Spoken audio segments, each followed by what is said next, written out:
ध्येयं सदा परिभवघ्नभीष्टदोहम्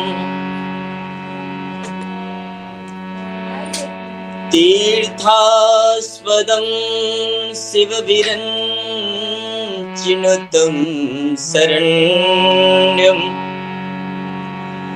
भृत्यार्तिहं प्रणतपालभवाब्धिपोतं वन्दे महापुरुष ते चरणारविन्दम्।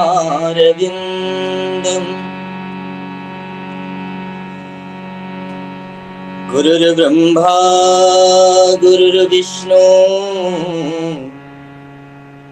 गुरुदेवो महेश्वरा गुरु साक्षात् परब्रह्म तस्मै श्री गुरुवे नमः। ध्यानमूलं गुरुर्मूर्ति पूजामूलं गुरुपदम् मन्त्रमूलं गुरुर्वाक्यो मोक्षमूलं गुरुकृपा। ओम श्री सद्गुरुदेव भगवान की जय। परमाराध्य देवाधिदेव करुणानिधान भगवान श्री गुरुदेव सरकार के चरणों में साष्टांग दंडवत प्रणाम। पूज्य महाराज श्री के चरणों में प्रणाम करते हुए, महाराज श्री की चरण रज को माथे में धारण करते हुए, समस्त गुरु भाइयों के जीवन की मंगल कामना करते हुए सभी को मेरा सादर प्रणाम है। और सबसे पहले तो मैं क्षमा चाहूँ, समय बहुत कम दे पाता हूँ मैं, लेकिन जब भी आदेश होता है, अगर सब ठीक है, सो अनुकूल होता है तो सेवा भगवान की सेवा है। बहन जी को भी हम लोग सुन रहे थे, सुंदर कांड मानस का 5वां कांड है। 7 कांड गोस्वामी जी ने मानस में लिखा। भूसुंडी जी महाराज गरुण जी से उत्तर कांड में कहते हैं, गरुण एहि महारुचि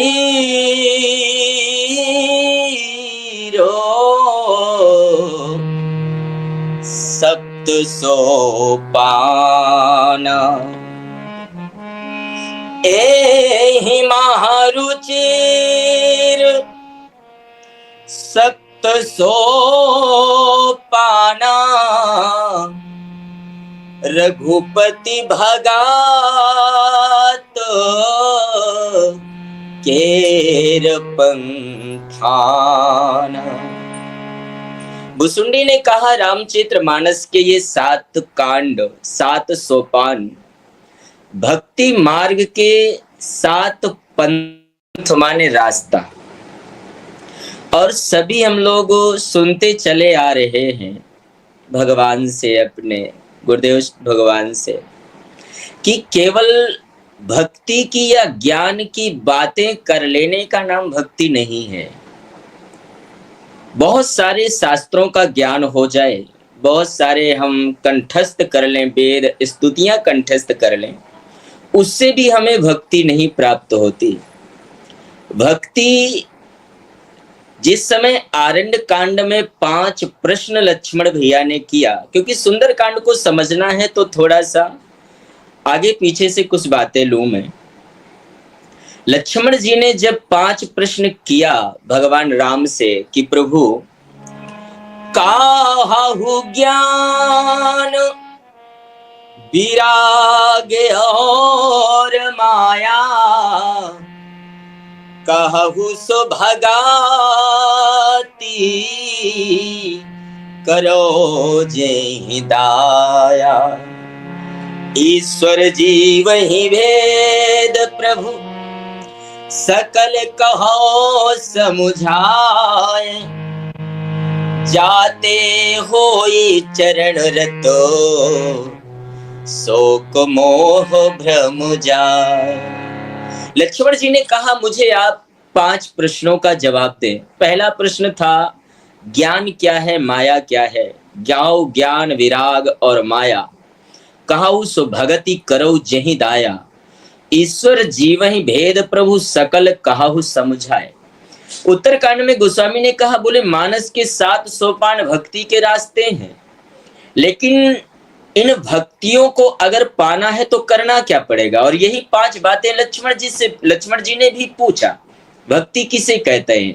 काउ सो भगति, अगर कोई चाहे कि मैं भक्ति के पथ पर चलूं, अनुराग के पथ पर चलूं, तो वो चलेगा कैसे?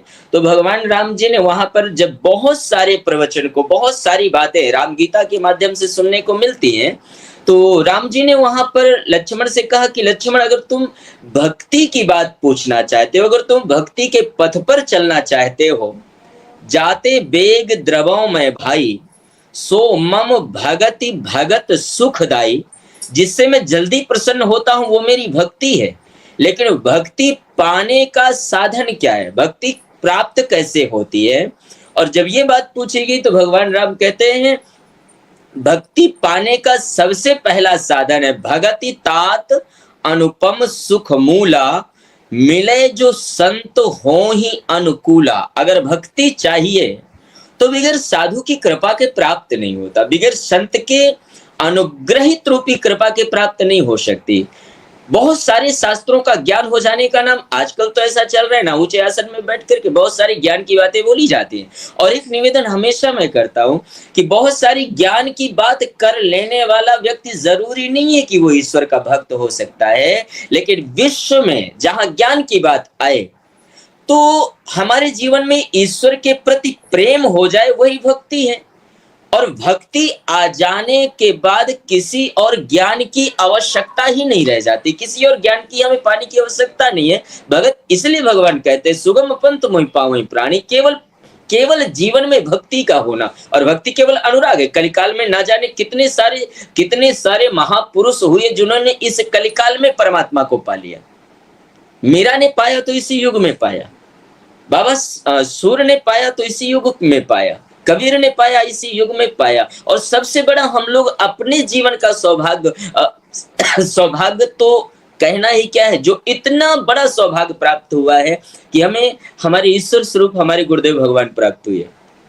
ये क्या है? ये उनकी अनुग्रहित, परमात्मा ने कृपा किया ना, तभी तो हमें हमारे ऐसे सदगुरु, जिस कल्प तरु की छाया में बैठ करके हम लोग ये सत्संग कर रहे हैं ना, ये कोई साधारण विषय नहीं है, ये उन्हीं की कृपा से ही प्राप्त होता है ना। सुंदर कांड को 5वां कांड मानस में कहा गया, और इसे सुंदर कांड क्यों कहा गया?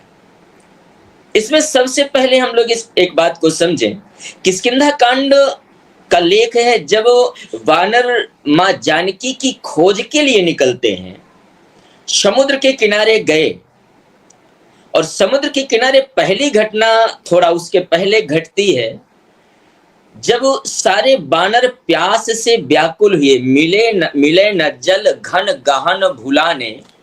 जब किसी को जल प्राप्त नहीं होता, पानी प्राप्त नहीं होता, सब प्यासे हैं, तो सबकी दृष्टि एक वैराग्य रूपी हनुमान की तरफ गई। हनुमान क्या है? हनुमान एक वैराग्य का प्रतीक है। और हम लोग भगवान के द्वारा सुनते हैं ना कि जिसने अपने मान का हनन कर लिया हो, जिसने सब जगह, जिसके जीवन में मान सम्मान सब कुछ हनन करने का सामर्थ्य रखता हो, वही हनुमान है। और हनुमान के जीवन के यही तो लेख मिलते हैं। सबकी दृष्टि उन्हीं के ऊपर टिकी कि अब हमारे प्राणों को कौन बचाएगा। विषय रूपी प्यास से जब व्याकुल हुई ना, तो वैराग्य की ओर देखना पड़ेगा। वैराग्य की ओर देखे तो भगवान श्री हनुमान जी महाराज सभी वानरों को लेकर के एक गुफा में प्रवेश कर जाते हैं, और वहां पर स्वयं प्रभा नाम की एक अप्सरा है, जो पीछे उसका दृष्टांत मिलता है कि किसी दैत्य ने हरण किया, वहां छोड़ के गया, लेकिन वो वहां बैठकर भजन करती है। वानरों ने जल ग्रहण किया, उसके बाद उस गुफा का एक प्रमाण है कि जो उसके अंदर चला जाता है वो फिर बाहर नहीं निकल पाता है। माया, और ऐसा लेख भी है कि माया रूपी जाल ऐसा है, अगर हम इसको और थोड़ा गहराई में समझें तो एक मकड़ी जीव होता है ना, जो अपने मुखारविंद से जाल निर्माण करती है। वो मकड़ी जानती है कि मैं इस जाल से निकलने का सामर्थ्य मेरे अंदर नहीं है, मैं स्वयं इससे बाहर नहीं निकल सकती, लेकिन वो जीव जाल को अपने मुखारबिंद से, अपने लार के द्वारा उसे बना देती है और अंतोगत्वा उसी जाल में फंसी रहती है। एक दिन उसके प्राणों का अंत हो जाता है। इसी तरह जीव जब माया रूपी जाल में फंस जाता है तो उसे बाहर निकलने का मार्ग कौन कौन दिखाएगा? स्वयं प्रभा से पूछा गया कि हम बाहर कैसे निकलें, तो स्वयं प्रभा कहती है कि जो जहां पर हो वहीं पर नेत्र बंद करके चिंतन करो, परमात्मा का स्मरण करो, अपने इष्ट का सुमिरन करो।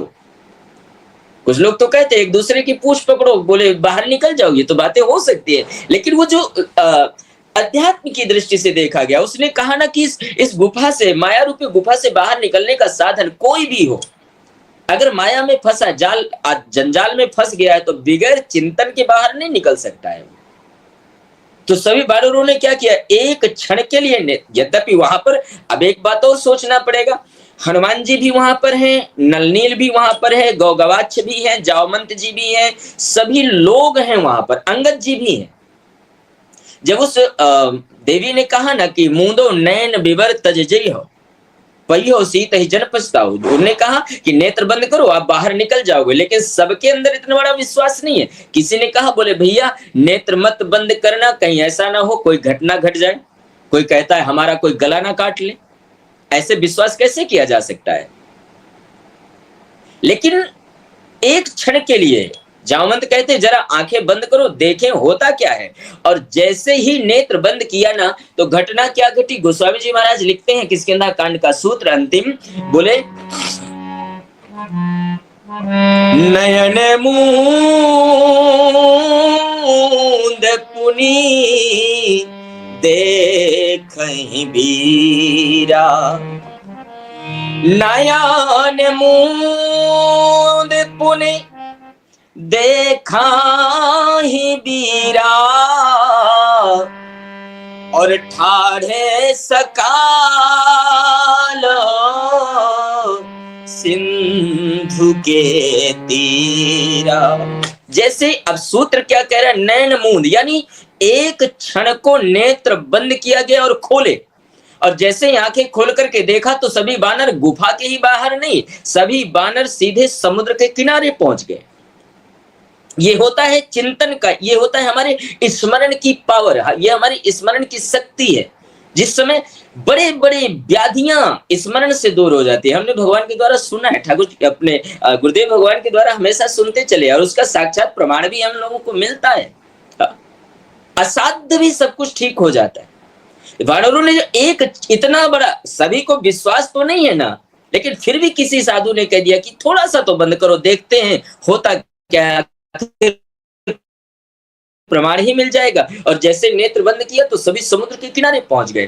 किसी ने कहा थोड़ी देर तक और बंद किए रहते तो क्या पता समुद्र पार भी कर जाते, लेकिन हर एक व्यक्ति के अंदर इतना बड़ा विश्वास कहां हो सकता है। और गोस्वामी जी मानस में यही तो कहते हैं, मन कामना सिद्ध नर पावा, जो यह कथा कपट तज गावा। रामचरित्र मानस के लिए उत्तरकांड में लिखा गया कि जिसने विश्वास के साथ में सत्संग को श्रवण किया है या इस कथा का गान किया, तो उसके मन की कामनाएं संकल्प बन जाती है, हर इच्छा पूरी हो जाती है, और इतना ही नहीं, सिद्धि भी प्राप्त हो जाती है उसे।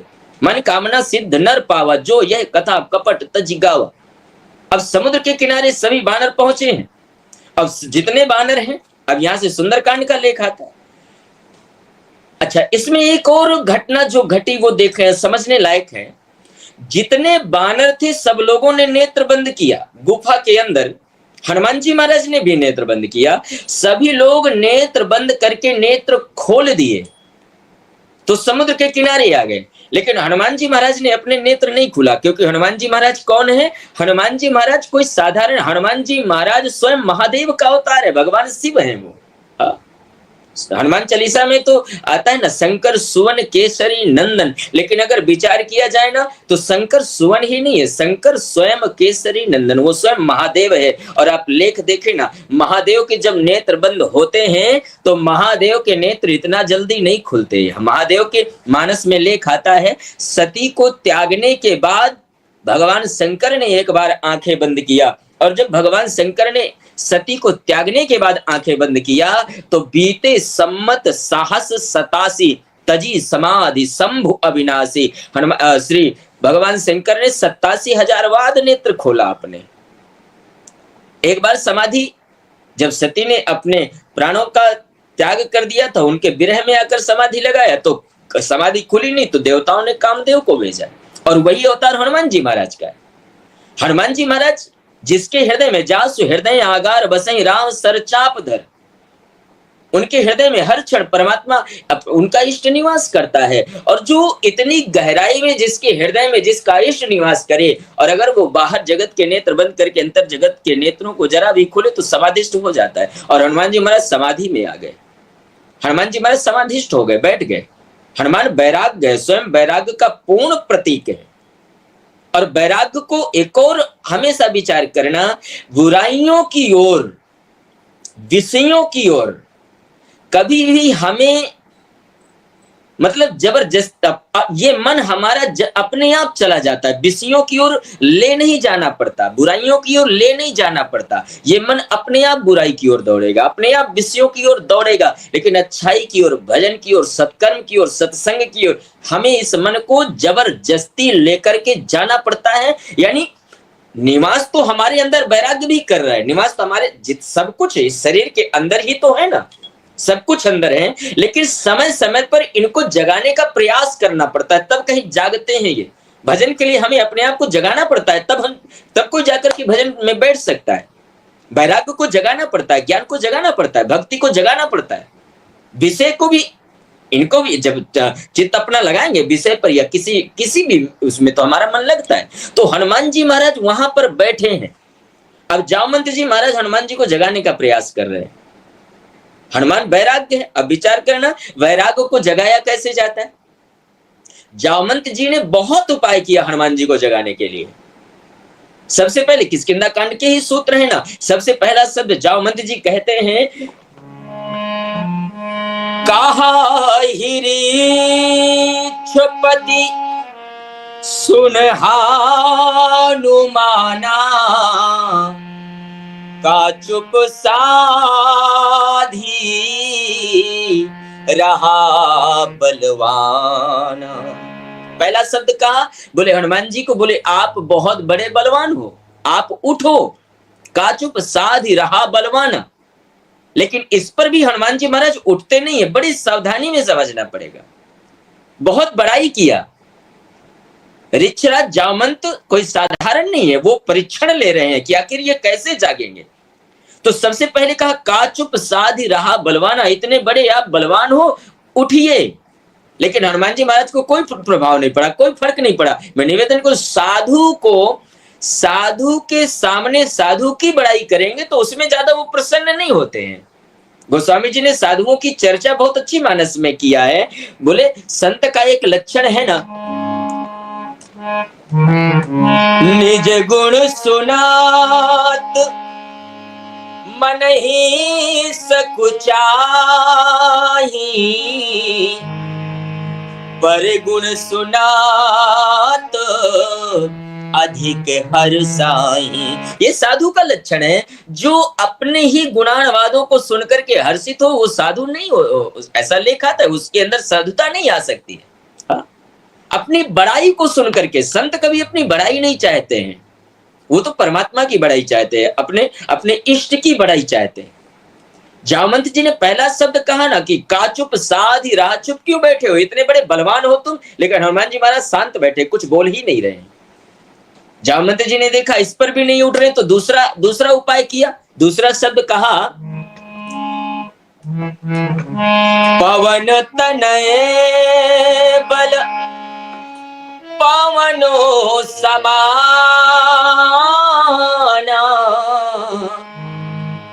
बुद्धि विवेक विज्ञानो निधान।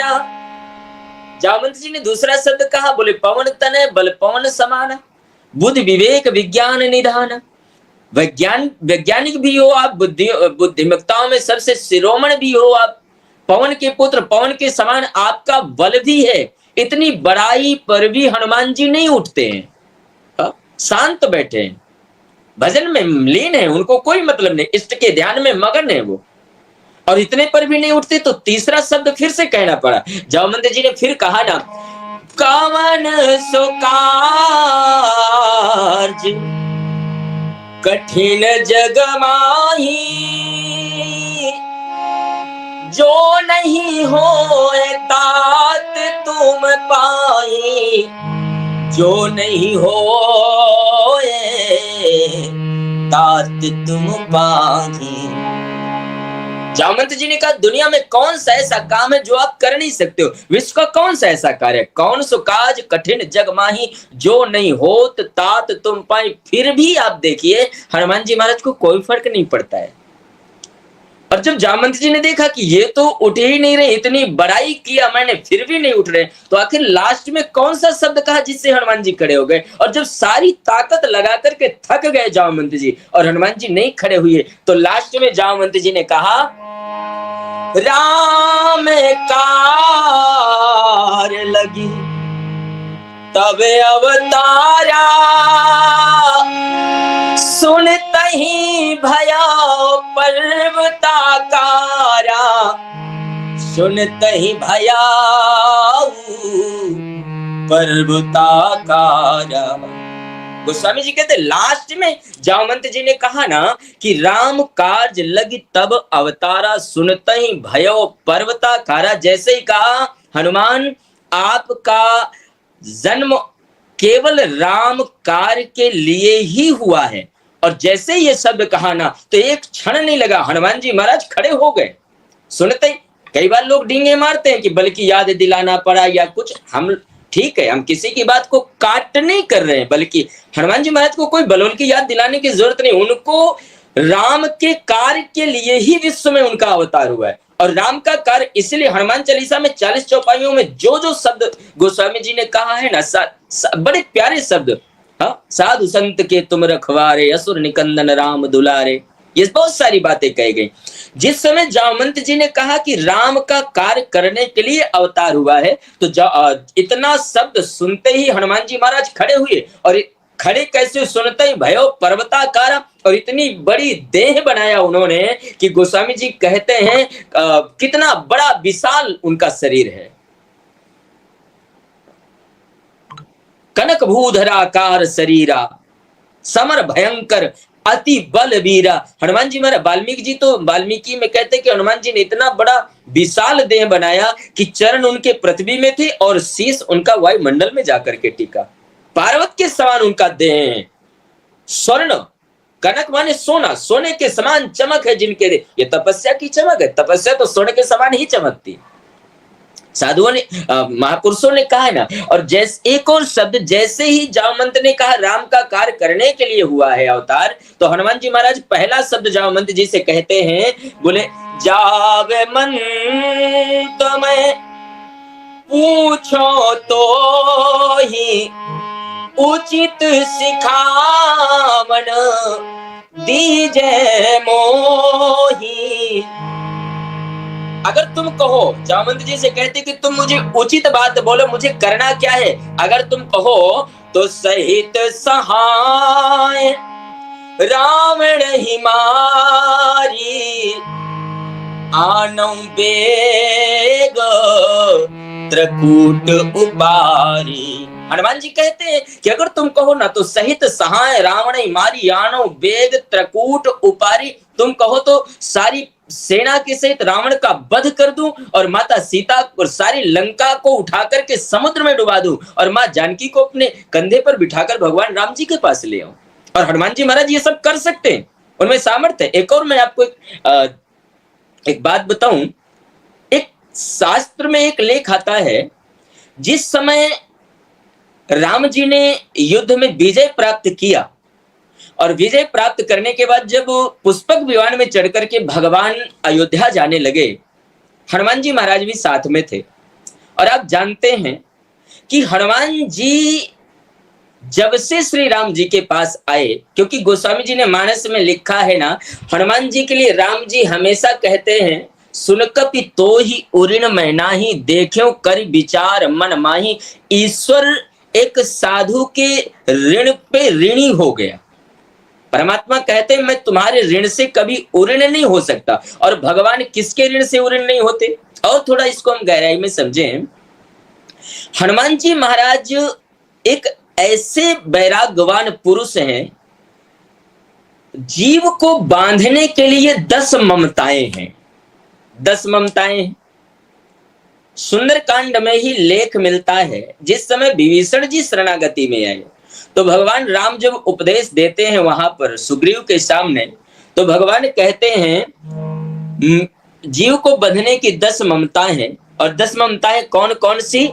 जननी जनक बंधु सुत दारा, तन धन भवान श्राद्ध परिवारा, सब के ममता ताग बटोरी, मम पद मनाही बांध बर डोरी, तेसा जन मम उर बस कैसे, लोभी हृदय बसे धनु जैसे।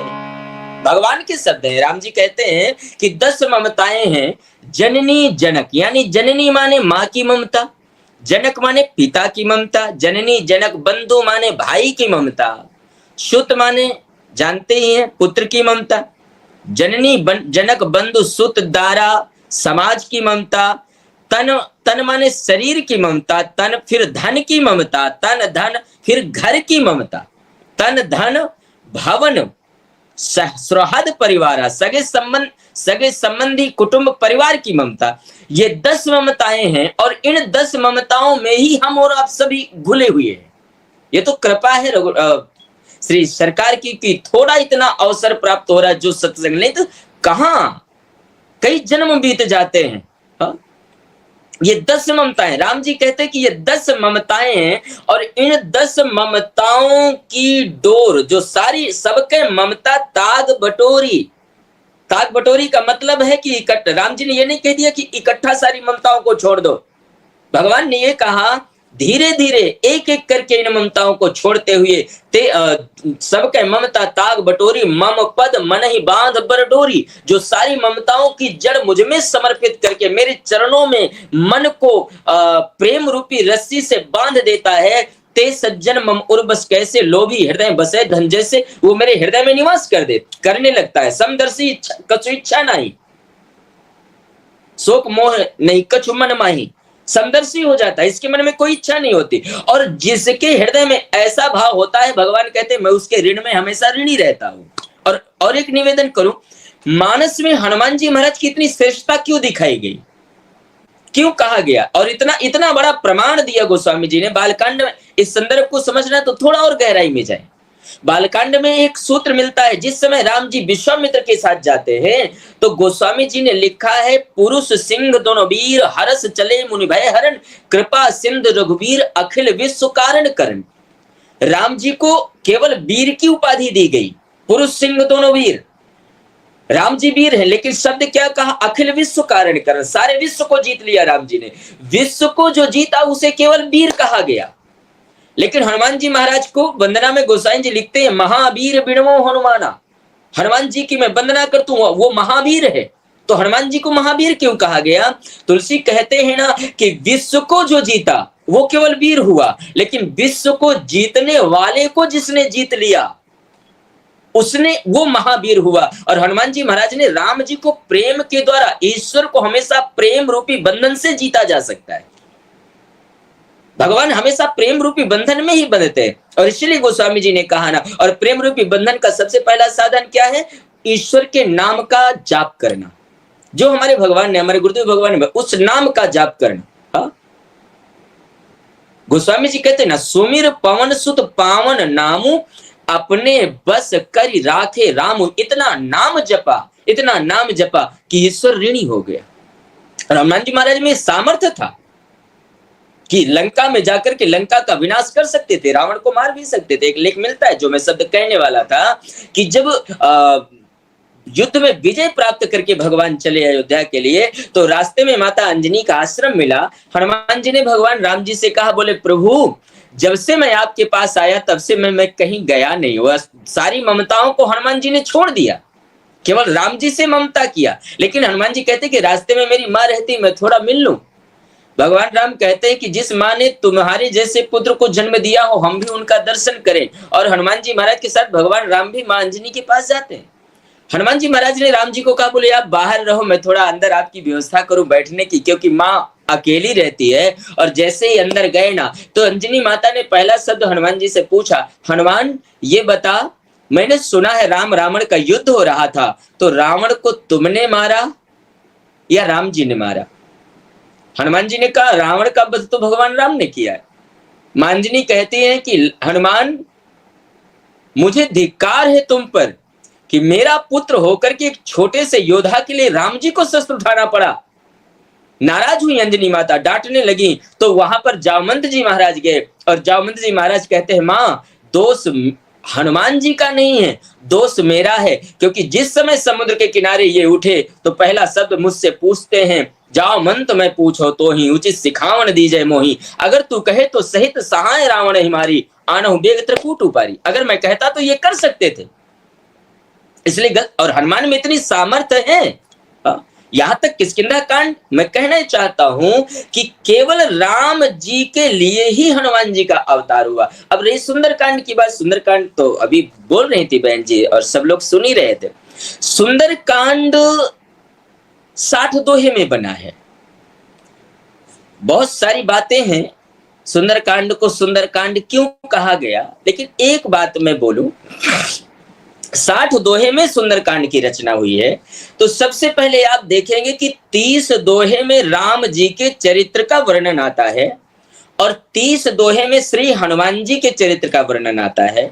तो पहला भाव तो ये है कि सुंदरकांड में भक्त और भगवान को दोनों को बराबर के तराजू में तौला गया है। एक महापुरुष ने, एक संत ने तौला।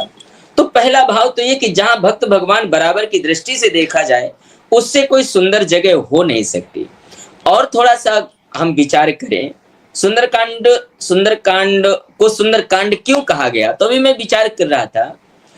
सुंदरकांड की पहली चौपाई है, सबसे पहली चौपाई क्या है सुंदरकांड की? जावे मंत के बचन सुहाए, सुनी हनुमंत हृदय तिभाए। सबसे पहली चौपाई है जामवंत के बचन सुहाए। सुंदरकांड की ये पहली चौपाई जिस अंक से प्रारंभ होती है वो है जा। अब विचार करना, हिंदी वर्णमाला जैसे गांव में पढ़ाया जाता है, का खा गा घा चा छा जा। हिंदी वर्णमाला का 8वां अंक है जा। हाँ, 8वें अंक से सुंदरकांड प्रारंभ होता है, जा शब्द से प्रारंभ होता है। और विचार करना, हिंदी वर्णमाला का 8वां अंक है जा और 8 सिद्धियां भी होती हैं। हिंदी वर्णमाला का 8वां अंक है जा, 8 सिद्धियां भी होती हैं। और 8 सिद्धियों को देने वाले कौन हैं? गोस्वामी जी कहते हैं, अष्ट सिद्धि नवनिधि के दाता, असवर दीन जानकी माता। 8 सिद्धियों को देने वाले हनुमान जी महाराज हैं। तो दूसरा भाव ये है कि हिंदी वर्णमाला का 8वां अंक है जा और 8वें अंक से सुंदरकांड प्रारंभ हुआ और 8 सिद्धियां भी होती हैं और 8 सिद्धियों को देने वाले हनुमान जी महाराज हैं और जिन्होंने वरदान दिया उनका नाम भी जा अंक से ही यहाँ पर लिखा गया। तो दूसरा भाव ये है कि सुंदरकांड को इसलिए भी सुंदरकांड कहा गया। और एक बात कहें, ये जो पहली चौपाई है जामवंत के वचन सुहाए, इसमें 24 अंक हैं। बड़ा सुंदर भाव है, 24 अंक हैं। और भगवान के हमने शास्त्रों में सुना पढ़ा है कि 24 अवतार भी परमात्मा के हुए। 24 अंक सुंदरकांड की पहली चौपाई में है, 24 अवतार भी भगवान के हैं और 24 एकादशी भी होती है साल में। तो महापुरुष कहते हैं कि मात्र पूरा सुंदरकांड छोड़ो, सुंदरकांड की एक चौपाई को भी प्रतिदिन गाने से 24 अवतारों की पूर्ण कृपा प्राप्त हो जाती है। 24 एकादशी करने का भी पूर्ण फल प्राप्त हो जाता है और पूर्ण रूप से उसका जीवन सुंदर हो जाता है, भक्ति की प्राप्ति हो जाती है। और जहां भक्ति रूपी सीता, वैराग रूपी हनुमान और परमात्मा ब्रह्म भगवान राम, जहां पर इन तीनों का समाचार या मेल हुआ हो, उससे अच्छी सुंदर जगह कोई हो नहीं सकती। अपनी वाणी के अनुसार जो मुझे अनुभव है, पूज्य महाराज श्री के चरणों में साष्टांग प्रणाम, गुरुदेव भगवान के चरणों में साष्टांग प्रणाम करते हुए, सभी गुरु भाइयों के चरण रज को अपने माथे में धरते हुए मैं वाणी को विश्राम देता हूँ, प्रणाम करता हूँ। जय गुरुदेव, जय सिया राम।